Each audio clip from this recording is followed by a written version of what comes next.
God, overlay still on. Evening, folks. I hope everyone is well. I believe I'm going to be joined by at least one grinning cohort here shortly. Um, I hope everyone is good. I hope everyone enjoyed Grand Slam. Um, a very eventful show, a slightly different show, I think, than a lot of people expected. But I would say, in my view anyway, and we'll kind of kick around opinions in a minute, I would say ultimately a very, very good show, especially in terms of the action throughout the show. Hour one was, I thought, especially memorable. There are some details we'll get into throughout the evening, but I thought it was a very good show. You know, warts and all, because I do think there was a few that unfortunately made an appearance, but you get what you get, I suppose, as Bobby once told us, right? So, much to get into. Let me quickly go through the chat here and see what's up. The Honourable Chris Jericho, lots to talk about on that front.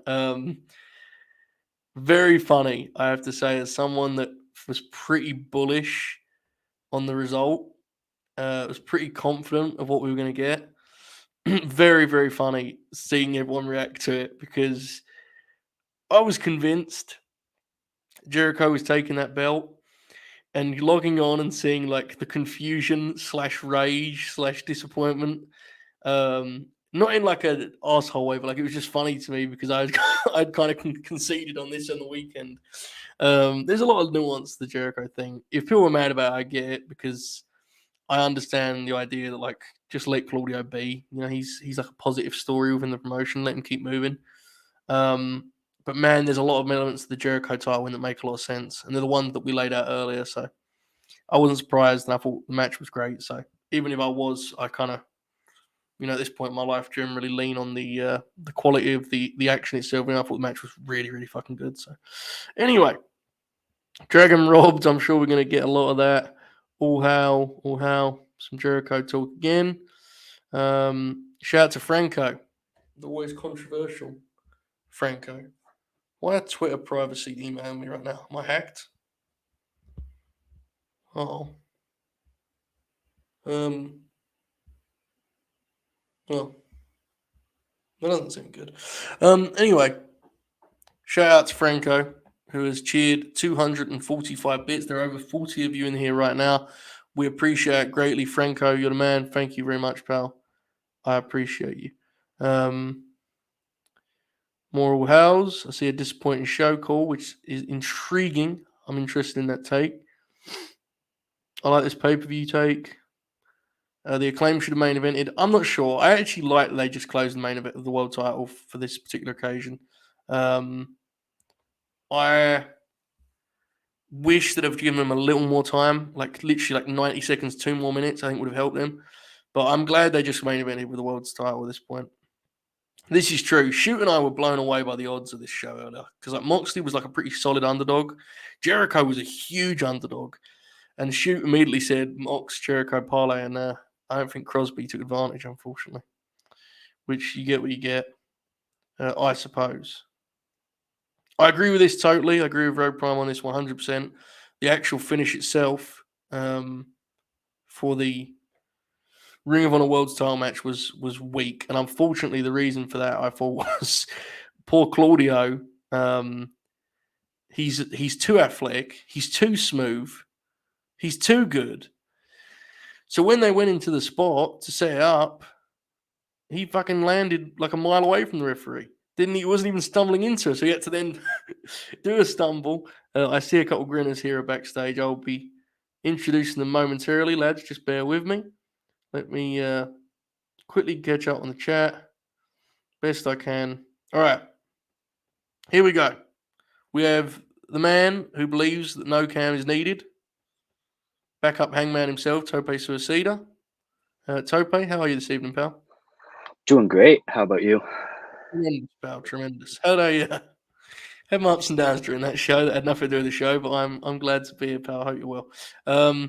Alongside you, one of the great rookies in our game, one of the great prospects, does have a camera.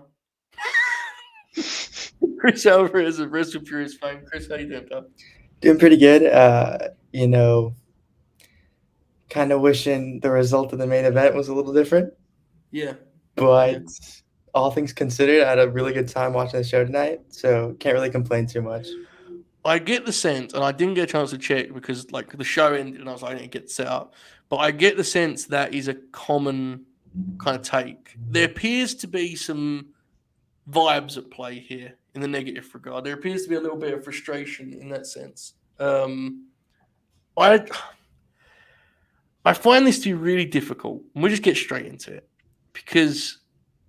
And before, just quickly to answer this, Manny is he messaged me a few minutes and said right on, so I hope he's okay. I got lost in StreamYard somewhere, but yeah, Manny should be here. If he's not shortly, I would call the police. This is a really difficult situation because, in all fairness, Jon Moxley should never have lost the belt, right? It wasn't his fault the way things went, and it's like I totally get every argument of that. And he's also the fucking guy. We all agree on that. He cut that promo.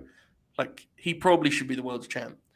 But man, this sure felt like the perfect set of circumstances to go with Dragon for a bit, you know? Like, I can't shake that feeling. Tope, Chris has kind of gave his take on it just briefly there. Where do you stand on the result of the main event? It's a complex one, I think, you know? Yeah, I agree that the vibes were off a little bit. I mean, it's Moxley, so like you're never gonna complain with Mox as the world champ, but it did feel like Danielson would bring something a little fresher. I understand the logic of if you want to give Danielson a real reign, this may not be it because it may not be the longest. Mm-hmm. But I agree that like I'd probably have Danielson win, but like I said, it's Moxley. I can't complain with him taking the dub. Yeah, I have no interest in coming on here and like ranting and raving that Jon Moxley won the AEW World Title. You know what I mean? Like I just can't. I can't do that because I think he is the guy to build the whole promotion around. I can't help but feel like there was an opportunity here. Chris, where do you stand on this kind of whole situation? It's a tough one, I think. Yeah, so I echo that 100%. Like it's I love Danielson. I think he's my favorite wrestler of all time. So I was really really hoping it would happen. But then like kind of thinking about it, was it last week MJF just cut a promo straight up on Mox? Like just I don't think he even mentioned Danielson in the promo.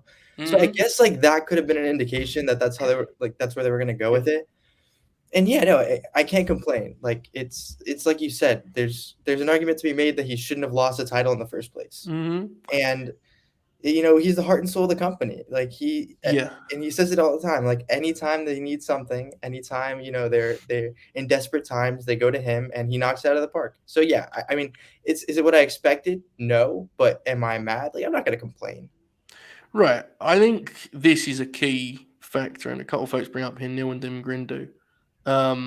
This sure feels like confirmation that while there was much fantasy booking on the contrary, in reality it feels like MJF's getting that belt full gear, I think, right? I mean, are we all agreed on that at this point after seeing what we saw tonight? I'm certainly confident of that now. What do we think, guys? Yes, 100% sooner rather than later. Like it's coming, definitely. Now, Tope, what do you think? MJF getting the belt next here? I mean, there's a chance they push it off to like a winter is coming, but yeah, full gear makes no sense. Wrestle Purist brings it up. By Wrestle Purist, I mean Montero. I did that like he's like he's like a sports team, you know. Like, the match was really, really good. Tremendous match. Obviously, it's Jon Moxley and Bryan Danielson. I'm going to say something here that I will almost never say about the American Dragon Bryan Danielson in any other setting, and I'm reluctant to even say it because it feels like sacrilege, but I'm going to say it. I think they, whoever I need to point the finger at, may have slightly misread this situation. And what I mean by that is, while we all love Jon Moxley, what we talked about on the pre-show, I think, was fair. I think the crowd was ready to cheer Bryan Danielson. And I think Bryan, in typical Bryan fashion, kind of felt this was just Mox's story, and Mox was the hero of this story, and he was going to just be like a foil, and he took a lot of the match and worked as a heel almost, de facto heel. And it's like, I get it. I can't help but feel like this match would have got over better live if Bryan just worked it as the babyface. Chris, does that make any sense to you? Like, I'm not saying the match wasn't good. It was fucking really good, obviously. But that stood out to me as a watcher. What do you think, Chris? 100%. And the only time that I felt that they were kind of doing it the way it was supposed to go was when he was kicking out of the when he had those 2 kickouts at 2.0. I was like, oh, okay, so they get it. Like they understand, what the vibe is here. But other than that, you're right. Like it kind of felt off. I really liked the part I did like about the story they were telling was like they obviously have respect for each other and they're stable mates, and they really got the point across of like this is just a competition. Yeah. And these are 2 like elite competitors in what they do. So that part I really liked about the match, but yeah, just the vibe throughout was kind of off until the end where I was like, okay, he kicked out of it twice. Yeah. So I'm sure it's coming now. The finish is going to be that he comes back and picks it up. And then it didn't, and I was like, okay, I was kind of confused by that. Again, love Mox, not complaining, but it felt weird. It felt weird. And I want to stress too, like when I say misread the situation, a match like this can only fall so far because the work is so high level, especially with Dragon. When Dragon works as the heel, when he starts hitting especially hard and when he was whacking him in the corner, I mean, it's fucking good. I was like, don't really go there and stink it out. It's just, I think for this match to be magical, they had to kind of lean into how much people fuck with Bryan in this particular situation. And I think they kind of misjudged that. Tope, where do you stand on that and kind of the match itself? What do you reckon? Well, have you considered that we live in a world of shades of gray? And I was trying to find the full quote, but I could not find it on Bob's Twitter. No, I mean, like, I agree with you. They kind of, I don't know if they misread it or if this is kind of the direction they wanted to go in. I tend to believe that they kind of misread it and they thought that Moxley would be more of like the traditional face getting cheered. But like even you heard it on the opening, like the entrances, like Wild Thing's always a pop, but like Danielson got a pop. Yeah. As far as the match itself, like I can't give much like match analysis. That's not really my thing. However, Danielson he loves the video ramp. Yeah. Like he loves taking big bumps and just sliding down that thing. But yeah, in the end, like I said, vibes were kind of off, but I do think that in the end it worked, but it wasn't necessarily as good as like these are 2 of my top 5 favorite guys. So it wasn't the match I was hoping for, but it's not like I was disappointed by it really. No, I don't think you can be. It was certainly, more than good enough that you wouldn't be disappointed or underwhelmed. I think it wasn't quite the kind of like overwhelming, magical, special classic that I think we all felt it could have been, right? That makes sense. Like, Definitely. Last year is obviously a hard comparison, but like that had that thing where you got swept up in it, last year's Bryan match with Kenny. This was just like, I really enjoyed it, but I was never fully hooked. And that could be a me thing, folks. Absolutely could be, especially tonight. But yeah, still really, really good. Anything else on the main event, lads? Anything else? I will say, and someone brings it up on the chat, that like it definitely, because misreading the situation, like I definitely agree with that, but to me it's hard to believe that Tony like didn't, unless I'm just misreading it. It seemed like consensus was, this is Bryan's time to win the title, and it seemed like that's what most people were expecting. Again, I could be totally wrong. Right. So, and someone brings up in the chat, this does seem like this was more of a Tony, a stabilizing business decision than it was, not making the crowd happy, because obviously it's Mox, but no, yeah, I get you. It was a safe choice. Yeah. Right, exactly. That's what I think.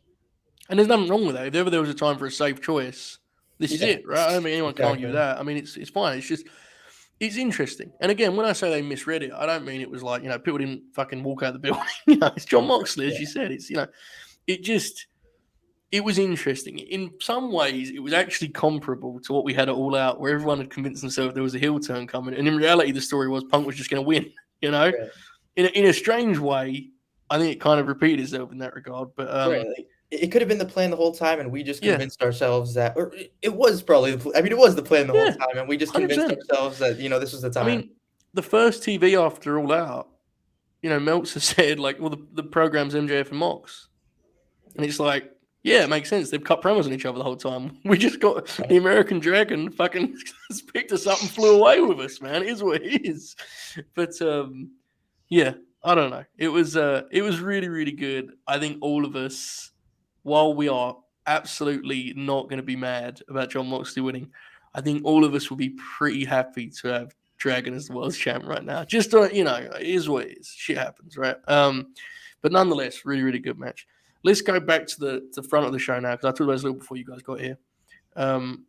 Jericho, a rare correct prediction on my part. Very, very seldom happens. We should celebrate these occasions. Jericho beats Claudio with a finish very similar to what we saw at All Out with the referee distraction, low blow, that whole deal. As I was saying before you got here, the execution was not perfect on that. Claudio unfortunately flipped too perfectly and was not anywhere near the referee, but shit happens. I thought the match was fucking killer. We'll talk about that first and then we'll get to the result. But Tope, what did you think of the actual match itself, the Ring of Honor World title match? From what I saw, it was great. I saw I was making dinner, so I saw the entrances the first like 2 or 3 minutes, and then I missed like 60-70% of the middle. So I'm not very qualified to talk about it. But from what I saw, it was a lot of fun. Jericho in that environment is like, I was just kind of watching it, and it's like this dude is never gonna be my favorite, but goddamn, do I have to respect him? Because like what he's doing now is kind of crazy. That like he's actually putting on consistent matches like this. So, but if you told like I was listening to the pre-show earlier, and you were obviously making the case that Jericho was gonna take it, and I was not necessarily buying it, but you kind of softened the blow. So I appreciate that at least. Tope, I want to apologize to you because in my opinion I was distracted during that, but Manny he's telling me he's in the StreamYard. He is now here. I believe I may have sent Manny the old link and he just spent 20 minutes staring at an empty screen. Right, Chief? Yeah, that's what happened. Hold up a second. This is because I'm not taking this bullet. Right. No, actually no. I just forgot to refresh my page. Oh, it wasn't my fault. No. Am I clear? Okay, good. All right, Manny, what did you think of the main event? It was awesome. Yep. Yeah, I don't know. I was just shocked that Danielson lost, but I just guessed that he didn't want to hold the title. Yeah. Did you we were just talking about it a little bit. I just want to give you a chance to speak on this because before this, like on the pre-show, we were talking about him working heel, Mox maybe. Do you think do you think they could have gone more in that direction? Because in the actual match itself, Bryan was definitely the more de facto. Like he worked Moxley, and Mox was kind of fighting uphill. What did you think? I felt like it was split 50-50. I don't know. I didn't really feel like anybody was really a heel. They just had a competitive match. That's fine. That's fine. Someone in chat said the same thing.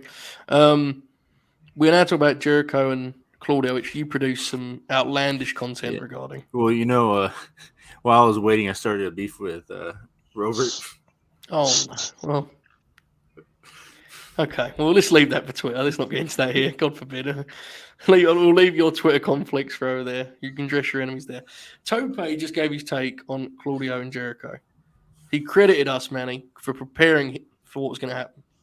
Because, of course, we predicted it accurately. You are a high chancellor of all things honor around here, Manny.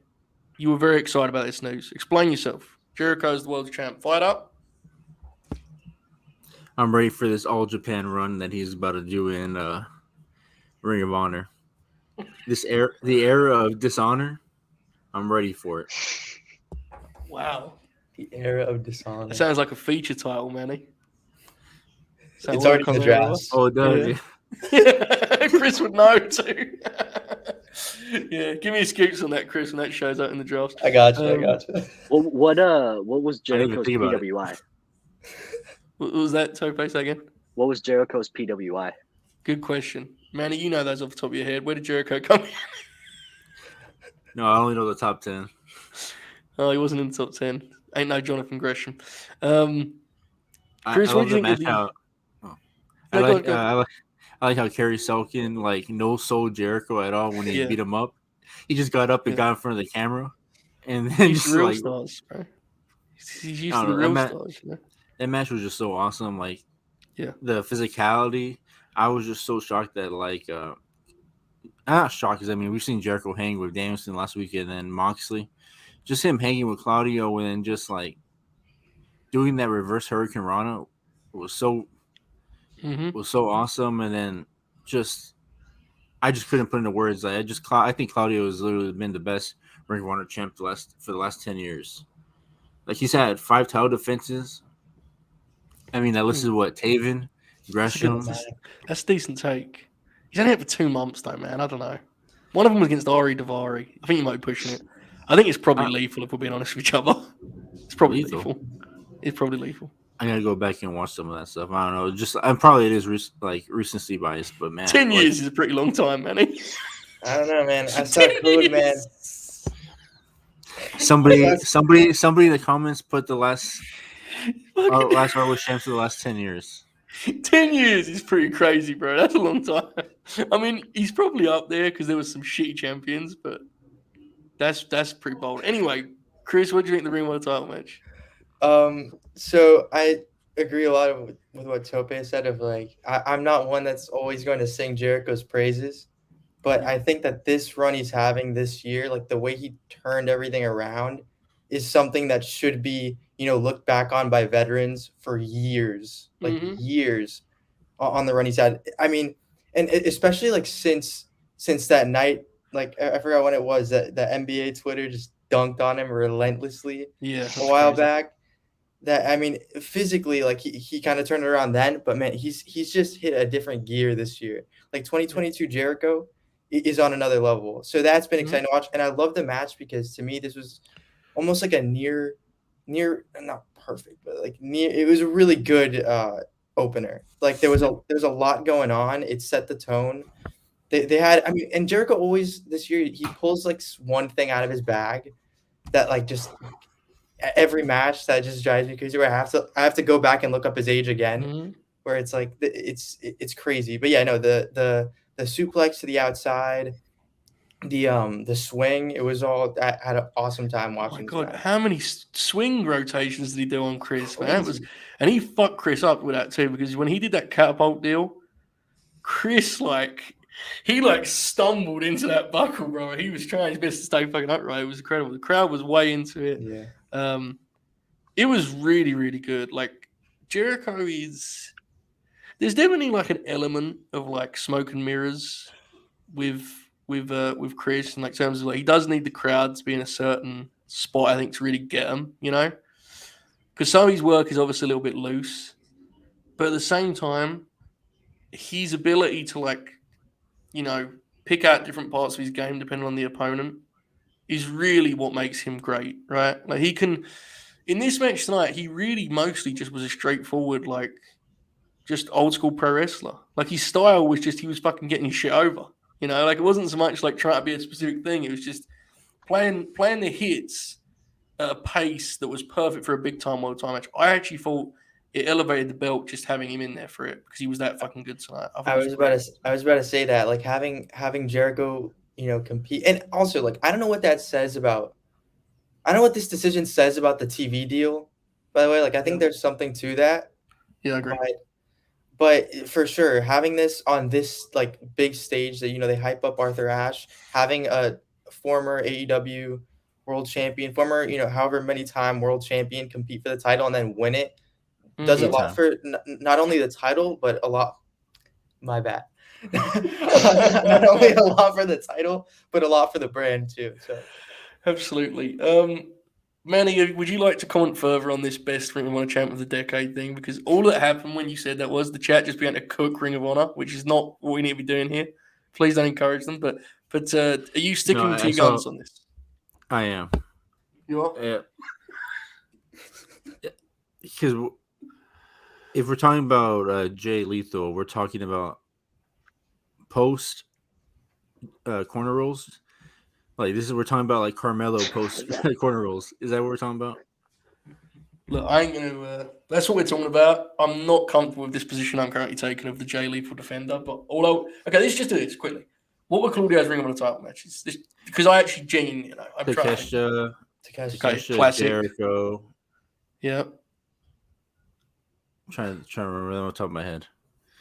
Dax obviously was really good. Yeah, Dax. Zack Sabre Jr. wasn't one. I'm not counting the Gresham. I'm not Yeah, we counting don't Gresham. count. We don't count the Gresham. Dustin was good. Dustin, Yeah. And Ari Daivari, that's it, right? I don't know, man. Yeah. Those 3 matches. Joey's right though. Lethal's best Kevin shit Steen? for the TV title. I thought Kevin Yeah. Steen was like. That was okay. Try sneaking Christopher Daniels. Come on, man. What are you trying to do? What incredible conversation you've sparked here. Just extraordinary. All right. Well, one last thing I want to say about Claudio. The way that he popped up Jericho for the European uppercut. Oh, my God. Insane. Yeah, absolutely. Look, they were great. I mean, Claudio's. I must admit, and then we'll get into the finish now. So, I think Jericho makes a lot of sense for all the reasons we laid out. The TV deal part is really interesting, as Chris brought up. Because it could mean that A, they're preparing for the TV deal that they've got, or B, it's the last roll of dice to try and fucking get a TV deal, which is what I would guess it is, right? That was my guess. Yeah. So that's fine, and it's somewhat alarming in some ways, but makes sense. There's no shame in Chris Jericho holding any belt. It's Chris Jericho. But I have to say, I do understand why people are bummed out for Claudio. Personally, it's I think he's in the midst of a great run and it's no big deal.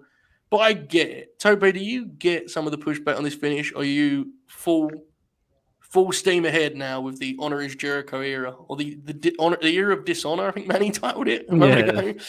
Tope, where do you stand on that part of it?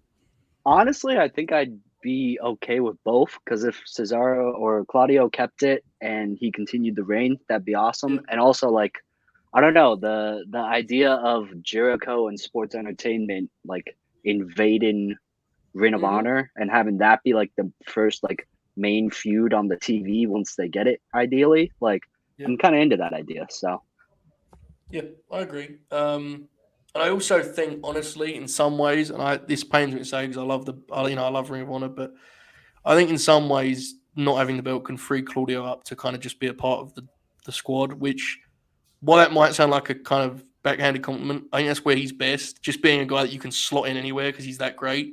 As Ring of Honor champion, you had to kind of position him a certain way, right? I think you can avoid that now, which is good. So there's that. I honestly think they might beat FTR for the tag titles. Him and Utah? Yeah. Yeah. They need to start getting some of those belts off FTR.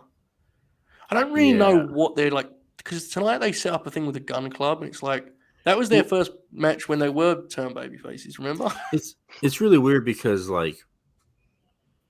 I don't know why they start now. It seems like they're going to heat up FTR when the Acclaim or the tag it's weird. Yeah, I wouldn't have done that. It's a bad idea. I would have, if I'm putting the belts on the Acclaimed, you should have had them get their shot, Swerve in their glory, and have Swerve cheat. And then he gets his heat and gets rolling, and then Acclaim, it feels like the wrong time completely to do this, doesn't it? Yeah, I saw it and I was just I don't know if I probably would have, I don't know, because the Acclaim moment was special, but maybe cheat to win and then the Acclaim beat FTR.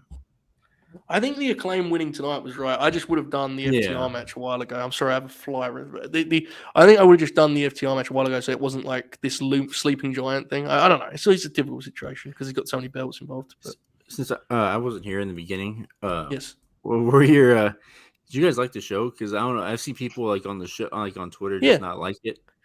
No, I thought it was really good. I don't think it was, for obvious reasons we'll get into. I don't think it was perfect. Because wrestling, there's shit we'll get into that I didn't love, but I thought it was really good. Yeah. I just heard folks. This is an emergency situation. It appears that the famed Contrarian has made his debut in the Twitch live chat. This is his first time chat. I've been told by Twitch. He has said, and I quote, "TK is a coward and made Ring of Honor." At gunpoint, made Ring of Honor get rid of all their DVDs at Supercard of Honor. Not a man of the people. Alex, you say this as though you didn't take advantage of that and buy approximately 25 DVDs at Supercard of Honor. But I respect it. I respect the spite. I hope you enjoyed Grand Slam tonight, pal. I know you didn't watch it, but if we could pretend, that'd be nice. I hope you're having a good evening there, pal. Alex, would you say Tony Khan has no honor. Also, Alex, we have a trivia question. Well, it's not really trivia. It's sort of a. I'm intrigued by your take on this, Alex. Who's the best Ring of Honor champ of the last decade? Because Manny's convinced us that none of them were good. If you could give us some help on that one, that'd be fun. All right, let's move forward here. So we talked about the opener, tremendous match. I get why the finish is a thing for some people. I was ready for it. I'm cool with it. As everyone has said on this show, Chris is killing it right now. So credit to him, obviously. Claudio will be fine. So we did that. Second match was, we just talked about the FTR deal, but let's talk about the match itself. The Acclaim winning tag titles over Swerve and Our Glory. The heat for this was special. This was the loudest they were all night. I think Jericho got pretty close, but I think this was the highest they were by a solid distance, I would say. Oh, scissor me, daddy. Well, that was a choice. You recreated that was a choice. Especially It's in that awesome particular. chant. Yeah, but you doing it in that particular tone was very bold of you, I must say. Through about 80%, this match was spectacular. I thought it was so well done. It was like perfect. It was like they just continued from their first match, and I was like, "Wow, this is special pairing." And what I'm about to say does not take away from the moment, but it did happen. When Max went up for the elbow, it felt like they should just win, right?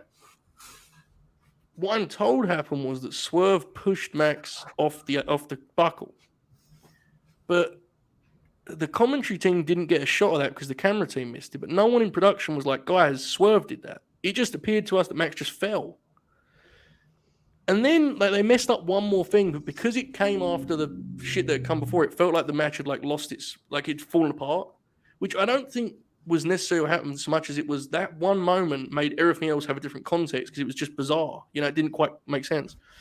I also, another thing, and I'm sorry, call me a hater if you want, guys. Actually, don't. I'll get mad.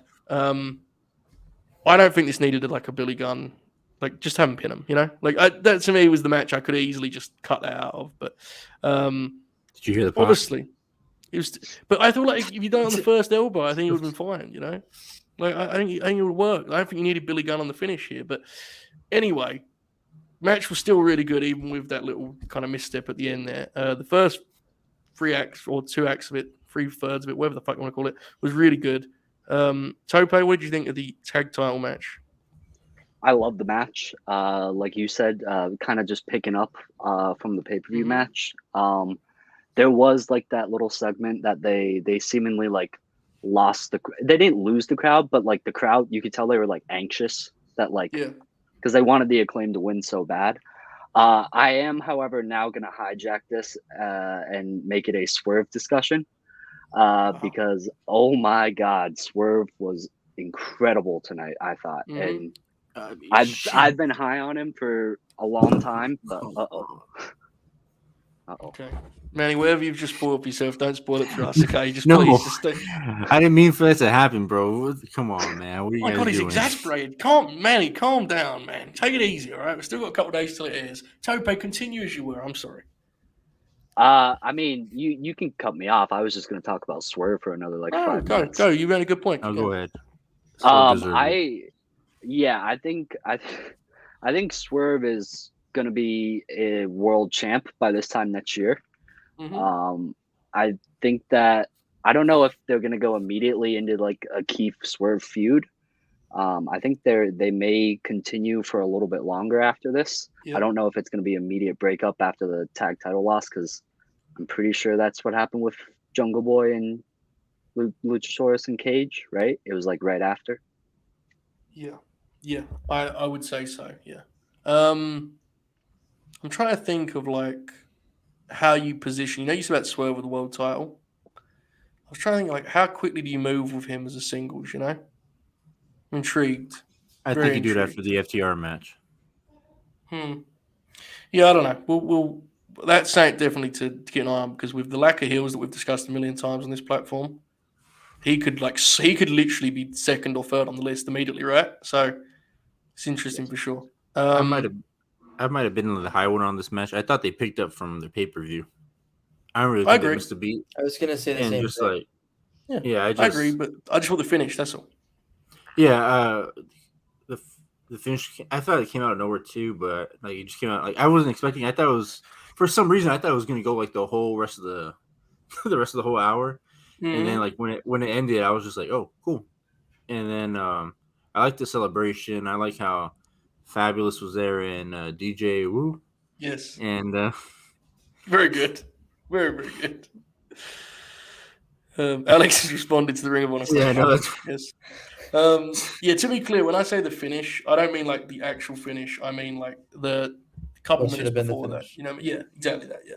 I'm sorry, guys. I'm checking my people are being crazy about Rampage right now. Let's just not even talk about it. It's going to throw me off. You see it, Chris? Okay. Yeah, can you DM it to me so I can stop getting messages of eyeballs and fucking oh my gods because it's driving me nuts. I ain't gonna lie. Alex responded. He says, looking it over. The only time the Ring of Honor title felt hot over the past 10 years was when Adam Cole, Bay, new to the Bullet Club when that was Cole, beat Jay Lethal. The obvious call was Cole holding it for 6 months and losing at Dalton Castle WrestleMania weekend. So naturally, Cole lost to O'Reilly, immediately won it back, and then lost it to Christopher Daniels, who beat Dalton Castle WrestleMania weekend.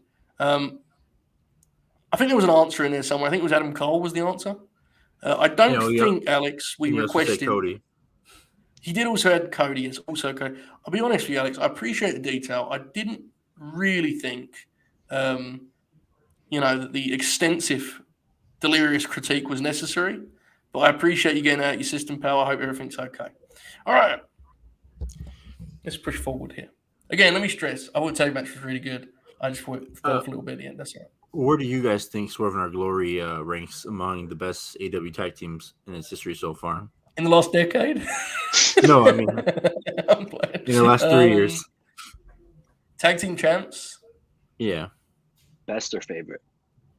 Where they rank, like critically, objectively. Well, the best was the Bucks. Yeah. And then it's them. I don't know who was second. I had Bucks. I had Bucks, Hangman, Kenny 2, and then I had 3 Swerve and Our Glory. And then I don't know. I was deciding between 4 and 5. I don't know if you want to go Lucha Bros or you want to go FTR at 4, and then they go at 5.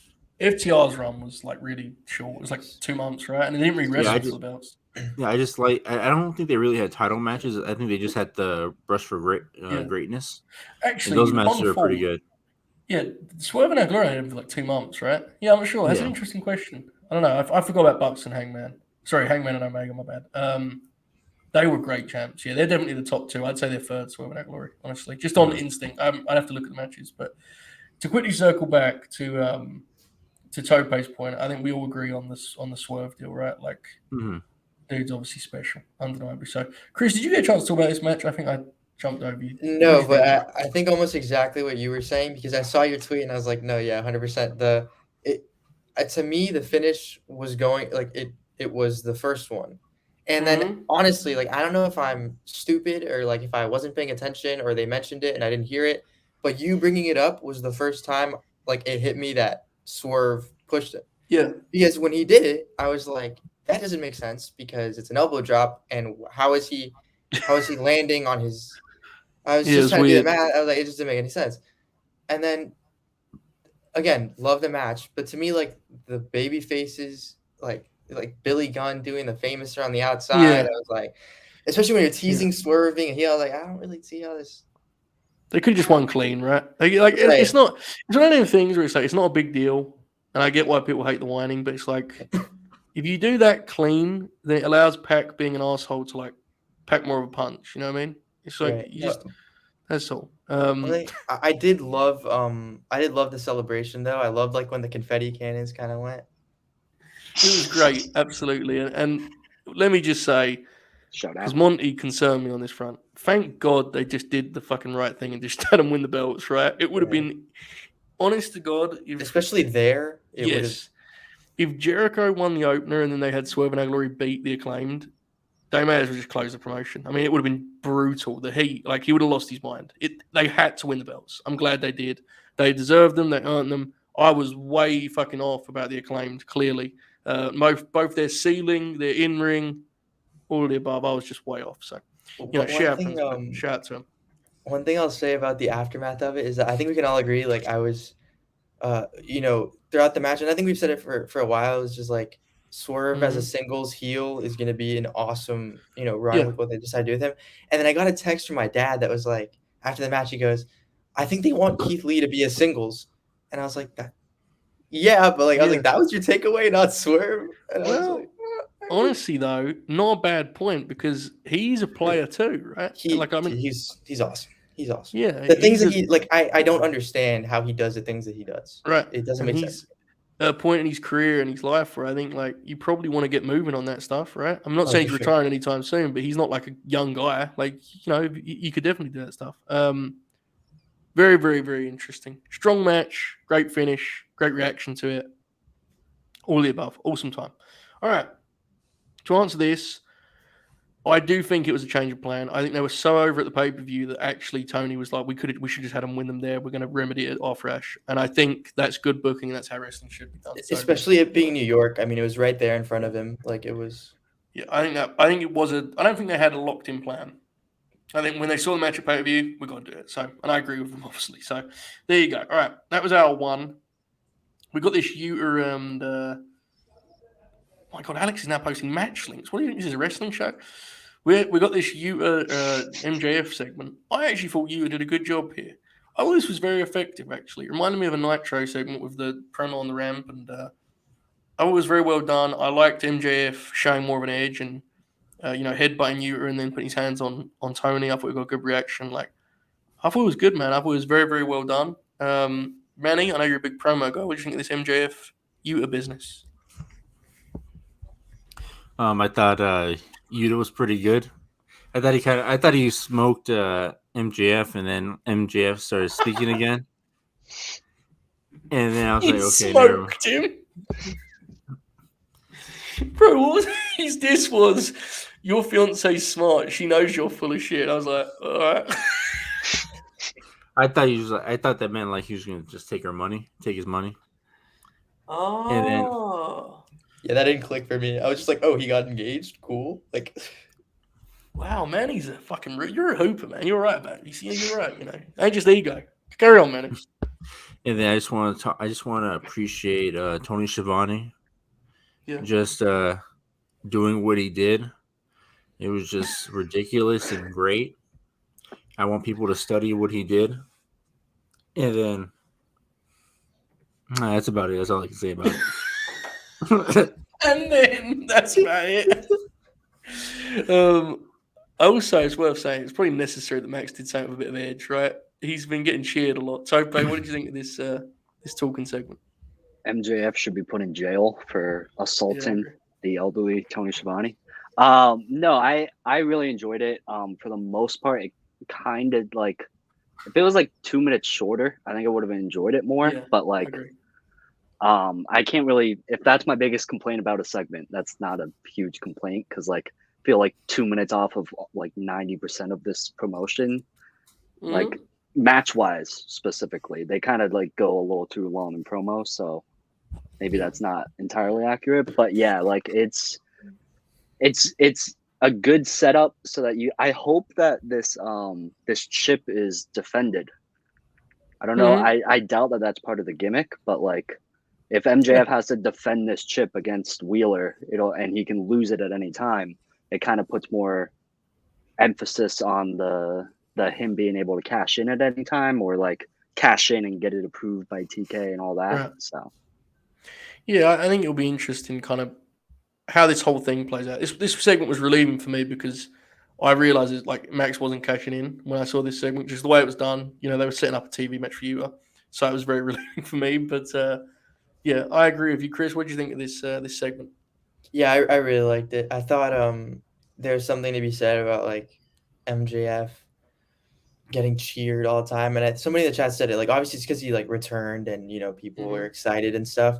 But yeah, like he needed to do something with an edge of like they were cheering everything he said, and then he pushed Schiavone, and it was like kind of like a gasp, and people were shocked by it because Tony doesn't he doesn't get physical, like nobody really does that to him. So I thought that was really cool. I thought that was needed, kind of, because I love MJF's stuff, and I respect it. I think he's great, but like it to me it was getting kind of annoying. Of like, okay, this guy's an asshole. Like let's let's boo the heels. Like, let's come on. But yeah, and then just an observation. Like, I thought it was a little long. I loved it. I did think it was a little long though, which is kind of weird Yeah. to me. But yeah, it was Oh, good. you're right. I enjoyed You it. could probably shave like one of the exchanges down a little bit, right? And you'd probably be better off for it. I will say, quick other thing on this. Big fan of the way that they registered this by having Tony talk about it for a bit in the next match. It probably hurt the next match slightly. I don't care because the point there's no point having MJF grab Tony Schiavone if he's just going to carry on with his night like nothing happened. You know, like that was saying they don't do enough, honestly, and they did a really good job of it here. And a specific shout out to Tony because the shit about his contract was really smart. That was really good, actually. You know, like he don't care about a fine. He's got this big contract. That was good stuff, man. That was really refreshing, I thought. So. And again, that's something. Go for it. No, you go. Right, that's something that we said like a few weeks back when they did the whole Punk Mox thing and Mox came out again. It's like it's the simple things of like obviously that's what he would do in that situation. Like Tony wouldn't just go back to doing his job. He's going to talk about it because that just happened and we all saw it. So like little things like that do so much to elevate the product and like just what we're watching as viewers instead of just, you know, like carrying on. I agree. And I also want to co-sign this from Neil, who says the pace in the show is very good. This is 3 straight weeks. I think the show's been very smartly paced and has not been exhausting to watch. And I think it's a massive, you know, it's a massive positive step. As much as we had fun with the dizzying shows, when they were off, it would cause it would be hard, you know. So it's a lot more steady right now. Manny, what was you going to say a moment ago, pal? I really wish they showed urgency when MJF was assaulting Tony Schiavone. You know, like only three guards came out, and the guards just played to the camera more than to the big cast. And like I don't know, it just didn't really feel like it was like threatening enough. I get eyes, you know. I think it would be nice if, and I know he probably wouldn't have wanted to do it. I think it would be nice if like a Taz run over there just for a moment, just to create this sense of a panic, you know. But I wish Schiavone got color like Hugo does on AAA. Well, he had to come to the rest of the show, so you know, it's not even bleeding while calling the main event. But I get you, that's fine. That'd be really funny though. It would. Up next, Pac Orange Cassidy for the All Atlantic title. Good match. Especially late. Pac was taking those DDTs in that kind of typically disgusting fashion that he does. First half of it, the crowd was definitely taking their breath, though, right? They were definitely like, "This just, you know, we'll get there when we get there." The finish was very interesting. One of the more bold finishes I've seen AEW pull out in a stadium or any kind of big show setting, I should say, because people kick out some crazy shit in this territory. So like him just hitting him and rolling him in and pinning him was fucking. I kind of respect it, but I'm not sure it was the right play for this night. I guess is what I'm wondering. Even though it's totally logical, I don't know. It came across a little bit jarring. Chris, what did you think of the All Atlantic title match? Yeah, I thought it was good, but I thought it was like just good. And I don't think that's a knock on the match itself. I think that's a knock. Not even a knock, but I think that's just a on the spot on the card that it had. Yeah.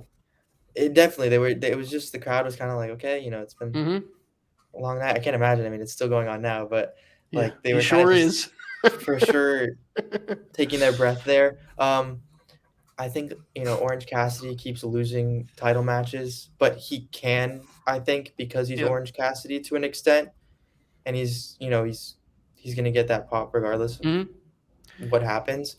But yeah, I don't know. It's just it was a match. I thought Pac's dive to the outside where they kind of really talked a lot about how he hit his hip there and how that took a lot out of him. I thought the way he sells the DDTs is crazy. Amazing. Yeah. No, I thought it was good.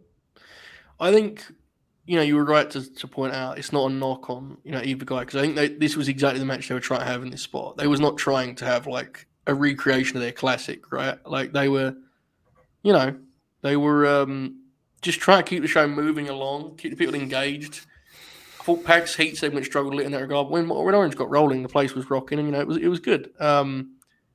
Yeah, I'm with you, Manny. What did you think of the All Atlantic title match? I thought it was the weakest match on the show. Yeah. And I mean, it was just you kind of just tell that they were just kind of just chilling and wrestling, you know, just some basic stuff. And like the crowd would just seem more into Cassidy when he was trying to get his offense in. Yeah.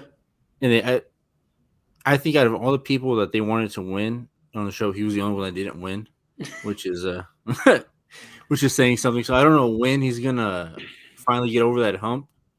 Maybe in Philly where he lives, but I think Sean said that he's like 8. He's 0-8 right now in title matches, which is an insane stat.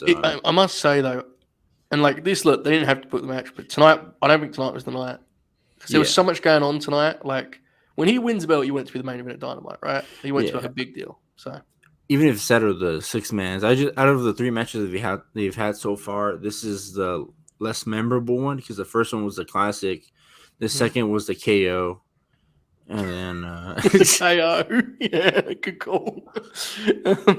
True, it was certainly memorable. You're right. You think you would have? Oh, I guess the fourth because the other one was the triple threat with Kenny at Double or Nothing. Bro, that was amazing. That was true. You would have thought you would have thought they would wrestle with more urgency since they knew each other. I don't know why they did a whole bunch of filling out stuff. But I think that's just the problem with Cassidy's character. I kind of think it's the opposite. I think this is a Pac thing in singles matches. Really? I think he's like real. When he's in control of a match, I think he's very in cruise control. You know, not in a terrible way, but like if you watch when he takes a match, he ain't like busting a guy out there. You know, like he's pretty slow moving in regards when he's on top. That's just my take. I don't know. Well, it just depends on who the opponent is, I guess, because sometimes you see him get in there with somebody that looks like he wants to work with, and he's in there at 100 miles per hour as soon as the bell rings. So. Yeah. And you're definitely right, like Orange's character is effective. But I think like, if you watch those, like even if you watch some of those title matches he had over here in England, it's like he'll wait until it's time to go on the finish, and then he'll go nuts and take crazy bumps and so on and so forth. But it's a little thing. Tope, what do you think of the All Atlantic title match? Yeah, like I mean, I don't have much to add. Like you guys said, it was kind of just like it served its purpose on the show. They were definitely like holding back from the optimal match that they could have had, but like that's not what they wanted. I enjoyed watching it.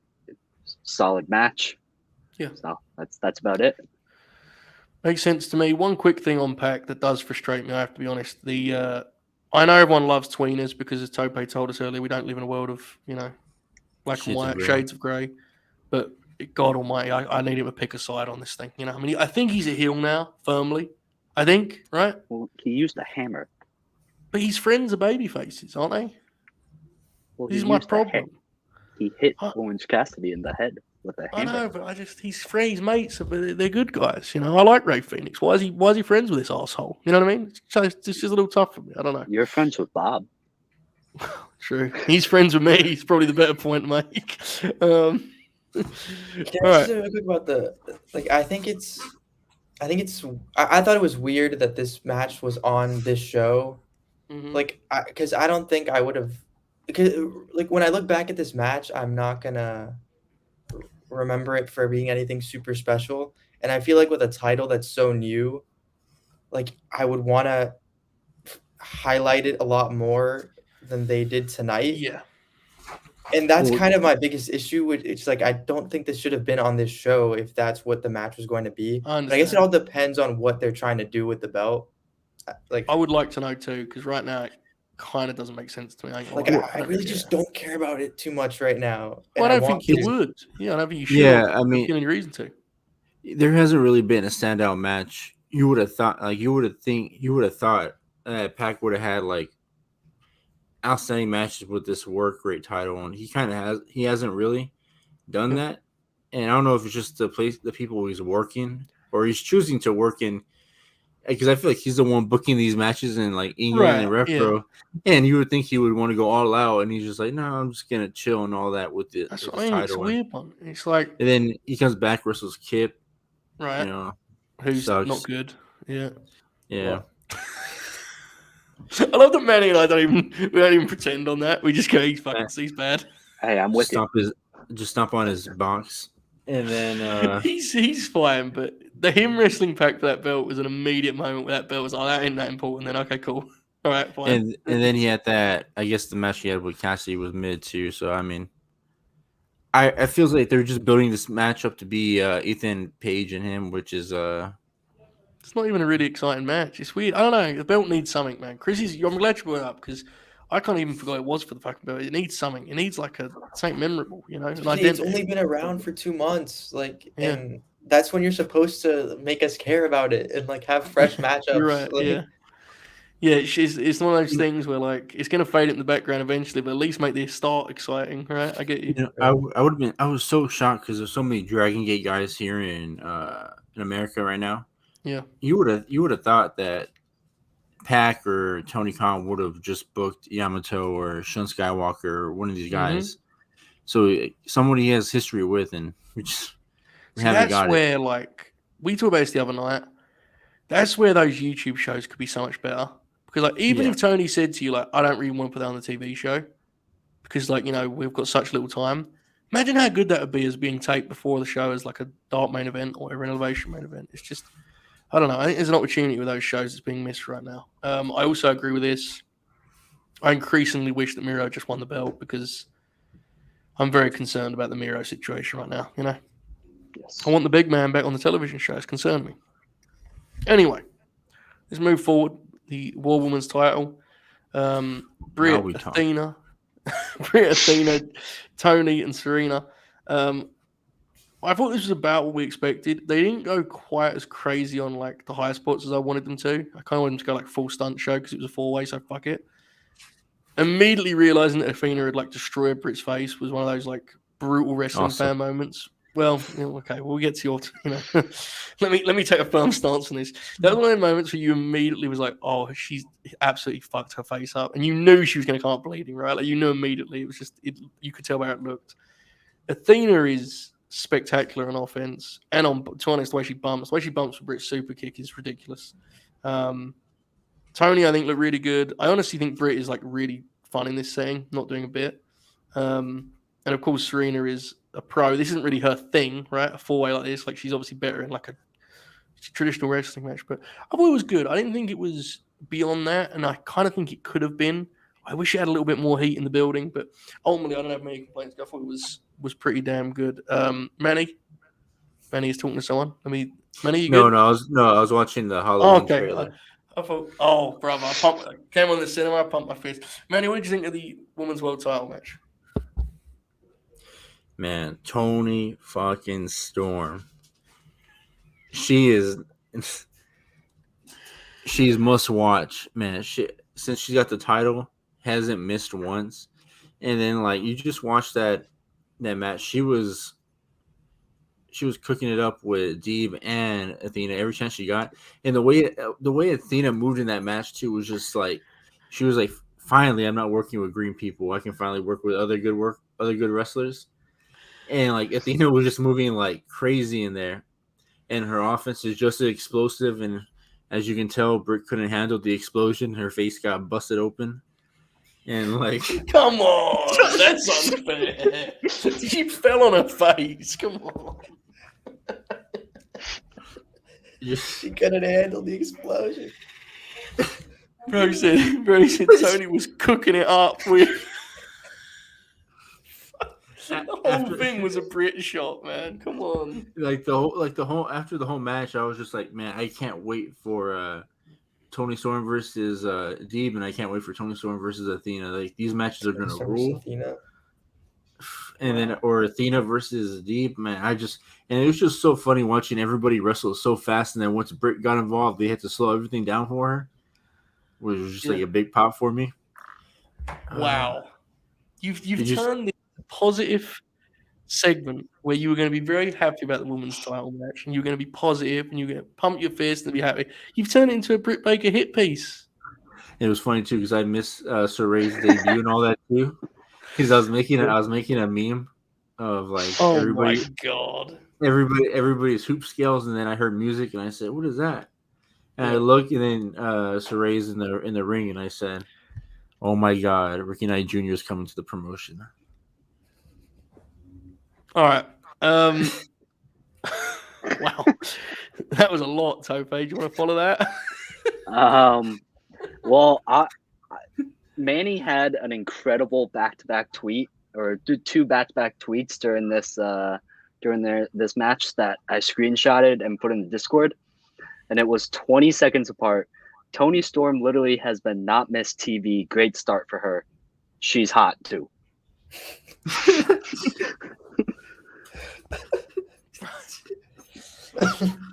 Good Lord. Well, is that what you want to offer at this time? Because I'm fine if it is, because I understand the position you find yourself in here. You know, I just want to say that out of all the media people, I will admit it, because sometimes some of these media people, when they go on here, they're just like, she's good. You know, she's like, what's like the famous thing they like to say about when they see a attractive woman wrestler? They're just like, she has presence. She has presence. She has presence. She has presence. Like, yeah. Come on, guys, just say what's on your mind, and just move on. And once it's out there, the rest of it just comes out. It's like a white guard being a gym rat.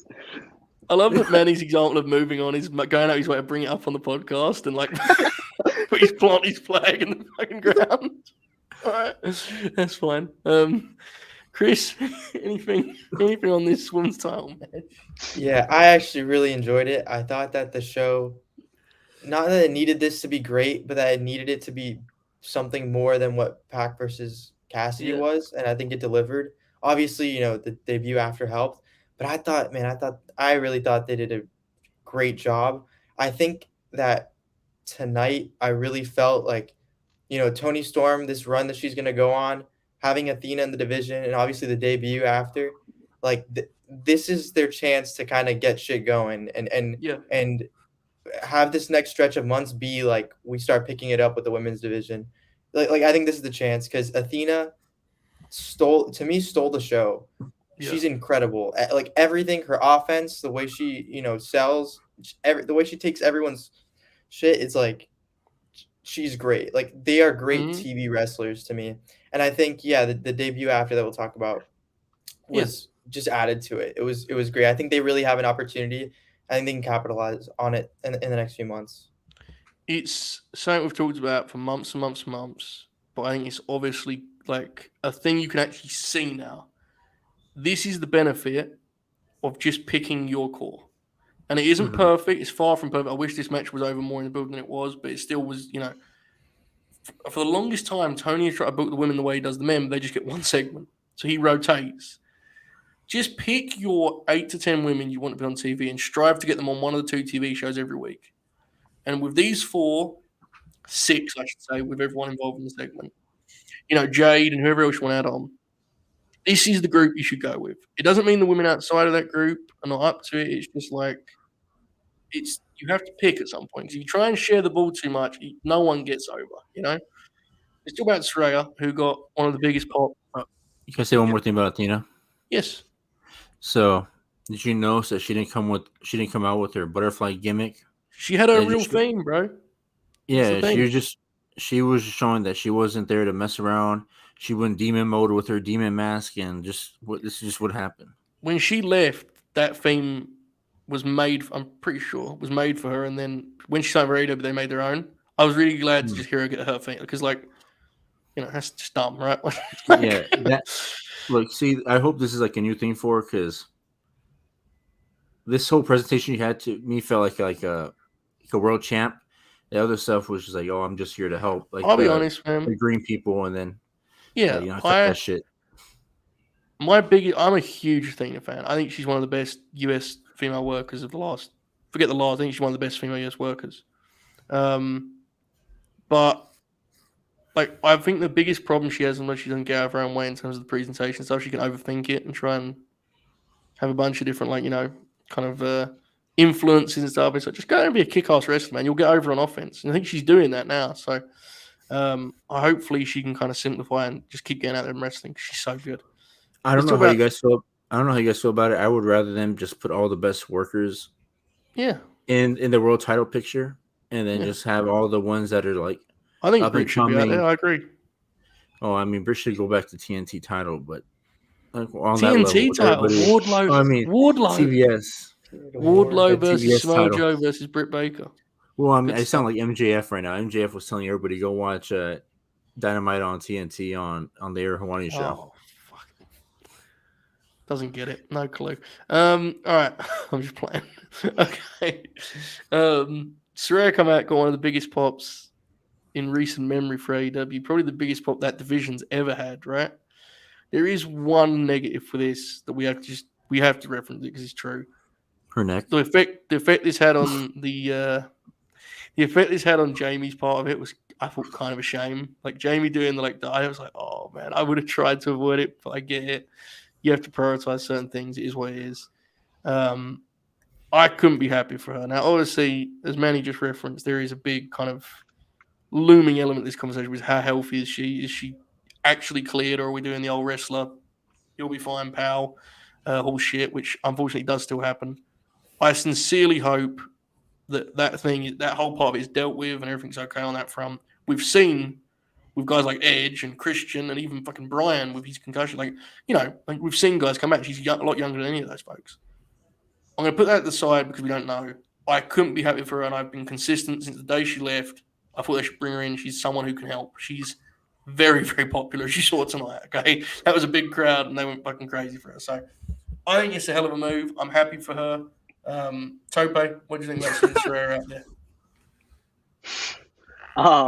Well, for me, Paige Saraya, it's very interesting because she was the first debut that I ever saw while watching weekly TV. Because that's right around when I was starting to watch, and obviously there's probably a couple that I missed, but unless Adam Rose came out or whatever before Paige, I think she was the first big debut because she had the after Mania coming out, winning against AJ and all that.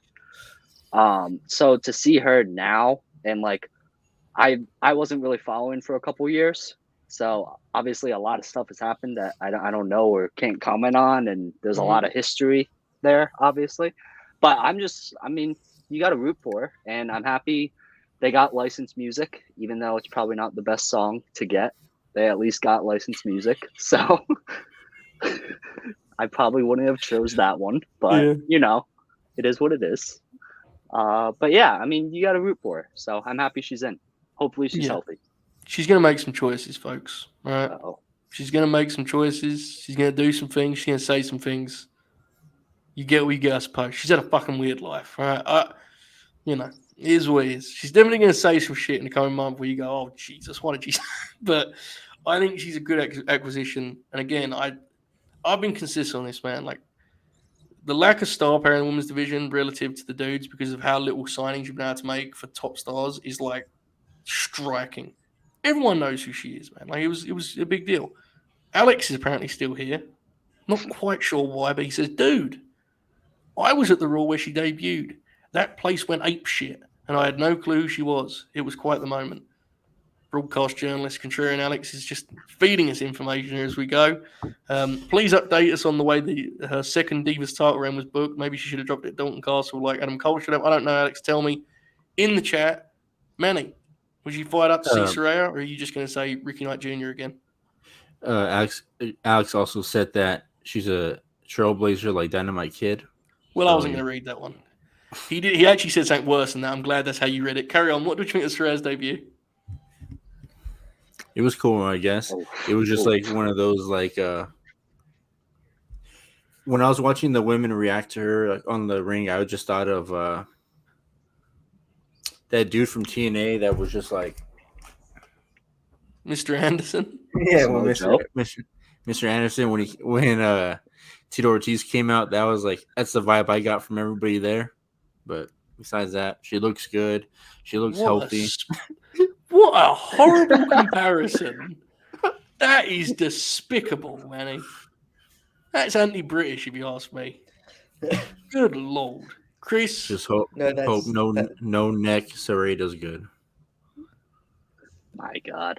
Chris, please bring us some positivity here.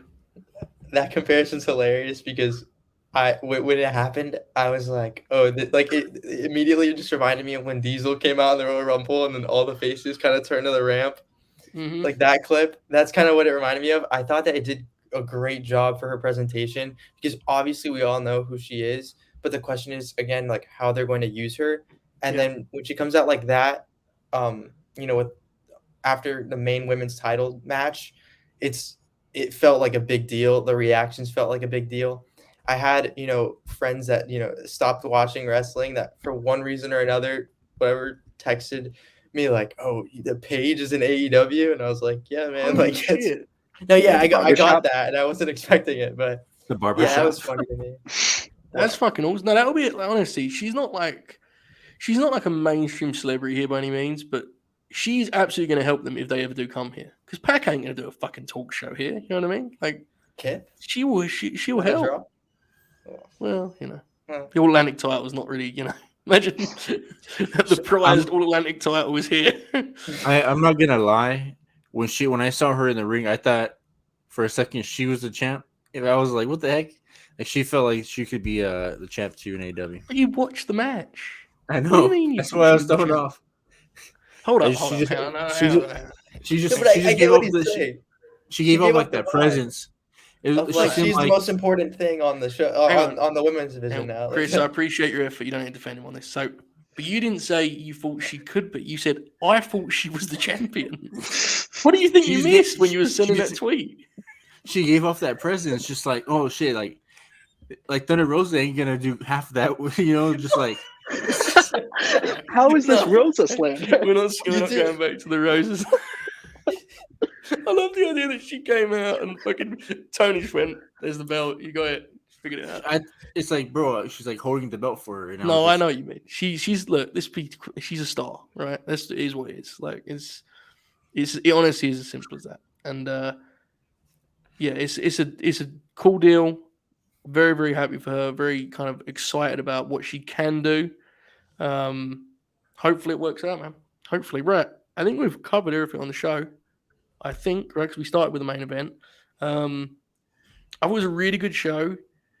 It in the second hour wasn't quite as like electric as the first hour was, but that's just kind of his whole experience with Dynamite for the longest time, right? Here's what it is. But man, there was good wrestling throughout the show. The pacing I thought was really refreshing. Again, for the third straight week. I have like minor gripes, and we talked about the main event earlier, but let me quickly get this out because I think I forgot to say it. The MJF shots would drive me fucking crazy. I'm sorry. I'm sure most people didn't care. They cut to him so often. Neil literally just said it's exactly as I said that. It was too much. There were flaws with the show. I'm not saying it's a 10 out of 10 or anything like that, but like I thought it was really good and I had a good time watching it. Tope, final thoughts on the second Grand Slam. Yeah, I mean, pretty similar view to you. Good vibes, not the best vibes of any AEW show, but it's important vibes. Yeah, well, okay. But yeah, I mean, all in all, I really enjoyed the show. I think every match kind of served its purpose for what it was, and as has been mentioned before, the pacing seems to be getting better in recent weeks. Yeah. So I'm enjoying that. It just feels like a more polished presentation since All Out, which is kind of hilarious considering that was the furthest thing from polished you could, you know what I'm saying? Like obviously there are still some things that in production where you roll your eyes, but like the way it moves along, it actually feels like everyone knows what's going on for the most part, which is, believe it or not, kind of like surprising in some ways. I also want to credit production for this. We kicked the shit out of them a little bit tonight. They did a hell of a job making that building look full, didn't they? And the crowd was great and was hot, especially for the first hour, as I said. So more positives there. Chris, final thoughts on Grand Slam, or at least the Dynamite portion of it? Yeah, I thought it was a really good show. I had a lot of fun watching it. Again, the Max thing, I couldn't agree more. Like we understand that he has the chip. We understand. You've mentioned it throughout the show. We saw the first shot of him there. We don't really need to see him again. Like it's so that was kind of annoying. But yeah, no, presentation wise for the stadium, like they did it last year and they did it again this year, and the lighting is incredible. The way that you could literally see people's reactions in that lower level, that's fun. Like that's seeing the live experience from where you are makes you feel like you're even more a part of it. And it elevates the show, and it does it every single time that they've done the lighting like that. It makes you feel even more a part of it. So yeah, I thought it was a lot of fun. I think all things considered with what happened at All Out and, all the suspensions and everything, to have a show like this coming out of it, where I think it's the first show since then that, until now, we didn't even mention any of that stuff. Yeah. Like it says a lot, and I think they did a great job. I'm really excited about the women's division. I'm excited to see where they go with Mox and MJF. I liked the feud the first time they did it. I'm sure they've got something good in the future. So yeah, I'm excited. Yeah, it just feels more positive after 3 weeks of this version of AEW than it did. Obviously heading into it. Look, folks, maybe I was hyperbolic at the time. Perhaps, I don't know. But I do think it's important to remember, like, that their top guy had a fist fight with their EVPs and meant that 4 of the top wrestlers in the whole promotion were just sent home. Like, And I think they've done pretty fucking well to steady the ship. Manny, your final thoughts on Grand Slam? It's kind of annoyed by like the aerial shots, like when Moxley got the label lock, it just went to like an aerial shot, and I was just like, okay. And then after that, it was like he's zooming into like Mox. It just panned to MJF in the crowd in the upper deck or whatever he was at. Yeah. Yeah. I was also annoyed by the fans in the front row. They had their back towards the ring, and they were just watching MJF and recording him throughout the whole match. Like I think I only saw him turn around like twice, but they were just filming him like he was gonna do something from up there. Okay. The one thing too, while we're whining about this MJF business, the most annoying part was you could fucking see MJF. He was sitting on the hard camera, so you could see him most of the time. You know what I mean? There was a spotlight on him. It was a spotlight. It looked great. You don't have to keep cutting to his close up. Fuck, it's perfect as it was. Manny, was that your final thoughts on Grand Slam? You just said he was mad at the fans tomorrow. Any other thing else on the show? A true Ring of Honor, man. But you thought it was good, I guess what you're saying, right? Yeah. What else did we talked about? Yuta. Did you talk about Trina and Diamante? And no, I was being polite. We didn't talk about it. I watched that segment. I need to talk about it. Yeah, it's there. Cardi B liked it. She wished she was there. That's good. That's about it, I guess. I mean, just watch Rampage, I guess. Yeah, no, I was kind of, yeah, that's right. You kind of turn it into like a promotional piece. That was interesting. Never know where you're going to go, Manny, never know. Were you telling Cardi B to watch Rampage? I think so, yeah, I think so. Okay. No, she posted a GIF of the show. Yeah. No, I understand, but you then followed up with just watch Rampage, and it's like, well, I don't think she's watching this, man. Like, tweet it out or something, Imagine Cardi B live tweeting Rampage. Like 400,000 people watch. Holy shit, this Wardlow guy's cool. Imagine I think Cardi B live tweeting late night Grin post show. Yeah, well, that's that's a different kind of material. Honestly, anyone live tweeting this shit would be pretty bold. I can't believe the Contrarian lasted as long as he did. He seems to have gone now. But he was here for like 40 minutes. The fucking lunatic. What's he doing? He didn't watch the show. Anyway, okay. It appears spoilers are everywhere. I'm not going to spoil it on here, but apparently, like they've tweeted and shit. So look, guys, this is what I'm going to say about spoilers. Look, if you're in an AEW group chat, expect there to be spoilers. I'm in a couple AEW group chats, and they're like, "Please don't ruin Rampage for me. Don't ruin Dynamite." I'm like, bro, well, you're in an AEW group chat. What do you expect? You don't want them to talk about the Fed for a couple of days? I understand. I'm just trying to keep it off the show. You're right. It's fine. Dukes has tweeted, "Oh my god," in all caps. Yeah, I saw a lot of that. Dukes has done that a couple times tonight.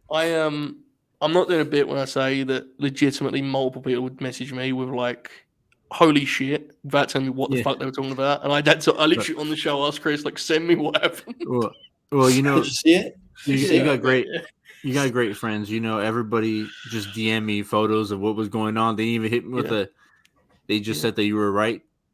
So Bravo, look at this. Alex is still here. Players involved. Tweeting spoilers. By the way, speaking of spoilers, I tweeted today Paige was going to be on TV. Did you see that? Not bad, man. Yeah. Not bad. Alex, is your profile Hotaro? Is that what it is? Not sure. There's a lot of follows. I'm very bad at reading the follows. I would like to shout out our pal Brent and Rosie, who I missed this earlier. He resubscribed. Brent is awesome. Shout out, Pops Brent. me very much. Pops me very much in the voice chat over on Discord, which I'm sure many of our pals will be hanging in there over in a second. So we hope you enjoy that. I will not be rating anyone because I think many of our pals are going to head over there. Folks, we enjoyed Grand Slam. I'm not going to do a grin along for Rampage. I may just do a direct review. I'll probably do a grin along for SmackDown. Watch Rampage and then review it after. We'll see. This let it play out. Who gives a fuck, really, right? Keep grinning. If you're watching this on YouTube, latenightgrin.com. Every Thursday, we have the flagship show, which goes 3 to 4 hours, and we talk about wrestling, I guess. All right. Tope Suicida, where can they follow you? At Meech73. Good call. On Twitter. Very good. Very selfless. Shades of the American Dragon. Chris, where can they follow you and find your work? Follow me on my Twitter, My Wrestling Burner. Go check out the articles on Wrestle Purist and join the Grinner Circle Fantasy Basketball League. I'm actually going to do Over that. the I'm score. told I only have to update it like once a week. I can't do the daily update shit. I man. can't either. Yeah. Drives me fucking crazy. I can't do it. I'm going to join it. Manny, plugs, promotions. What you got? You can follow me at Manny the Hooper. I tweet a lot when I'm bored. You That was actually great, by the can way. follow him there. You can maybe my tweets will pop you, maybe they won't. They're just meant for me. I don't have a blog, so my Twitter is my blog, my life, my lifeline. It's my journey through life. Yeah, this journey is Manny's life, is what you're saying, folks. There you go. And I also book AEW too. Apparently so, you and your plants. Yeah, very good. Very, very good. All right, folks. We'll see you on the next one. Probably tomorrow night for the world famous Late Night Grin. 9 Eastern, latenightgrin.com. $1 gets you the audio and that flagship show every single week. So we hope to see you over there. But regardless, enjoy this outro. Or how.